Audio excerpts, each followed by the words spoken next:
but like what is the difference between a great film like 12 Years a Slave versus like a Schindler's List? Why does 12 Years a Slave make you think, whereas Schindler's List is just like a one-dimensional message? Like what is You just said kind of it. It's a one-dimensional message. Yeah. You know, killing Jews and burning them in ovens, that's not good. I'm against nuclear war because there's such a great pro-nuclear Holocaust faction out there. You know what? I don't think that we should beat up people just because they like sucking cock. I don't believe that because you have dark skin and more melanin that you should be shot. You know, I don't think that you should take that puppy and bang its head against a rock until its brains bleed out. I don't think that you should be a priest and pull down the pants of choir boys and fuck them till they scream. You know, these are kinds of things that, no shit.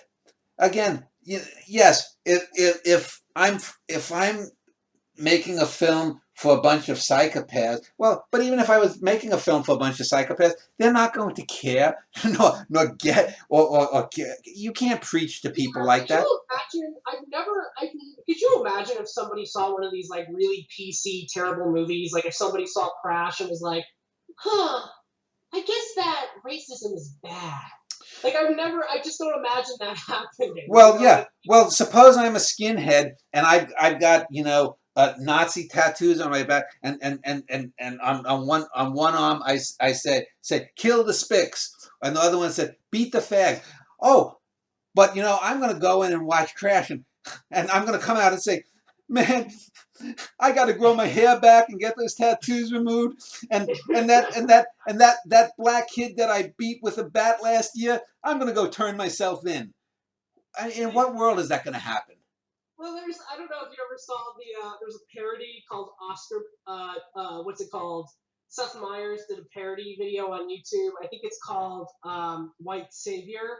Uh-huh. And it's like, it shows like the makers of Crash and, all these other Yeah. films.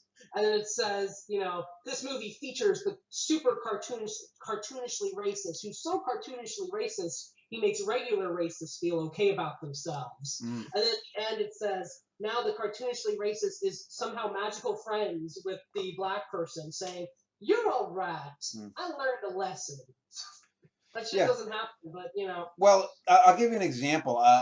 Speaking of pop culture, I've watched for over 40 years a few soap operas. My favorite soap opera, the only one that's still on, is General Hospital. My wife sometimes gets on me for watching it, but I feel a loyalty to the show, even though it's much shittier than it was.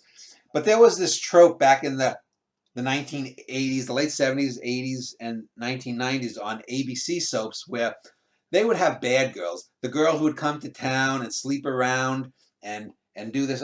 And the way they reformed these bad girls was to have a male character on the show rape them.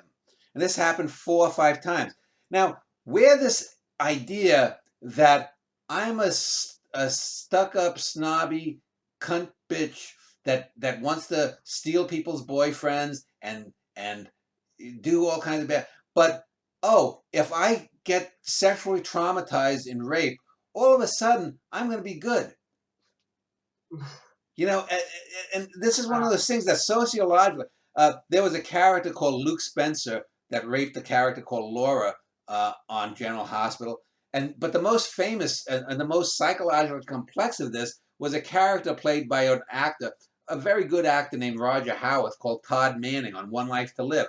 And if you Google Todd Manning, you can find literally dozens, dozens of theses, college theses, and papers written about the psychosexual uh, variables of this character Todd, who raped another bad girl on his soap opera, and the fallout from that.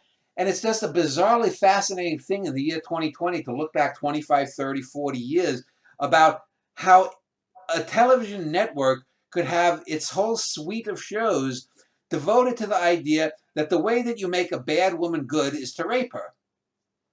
But this is the kind of simplistic pop culture, and yet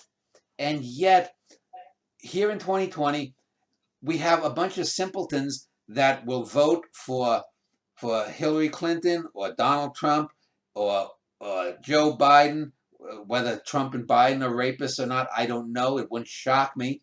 Uh, and yet, even that, we have people like Barack Obama, 8 years of president, probably responsible for the death of somewhere between 15 and 20,000 people by drone strikes. Certainly not Hitlerian numbers. Certainly not as bad as Genghis Khan. But here's the first black president in the U.S. and he's nothing but a mass murderer too. In the end, all. And now I'm getting into politics. We'll save that for another show. But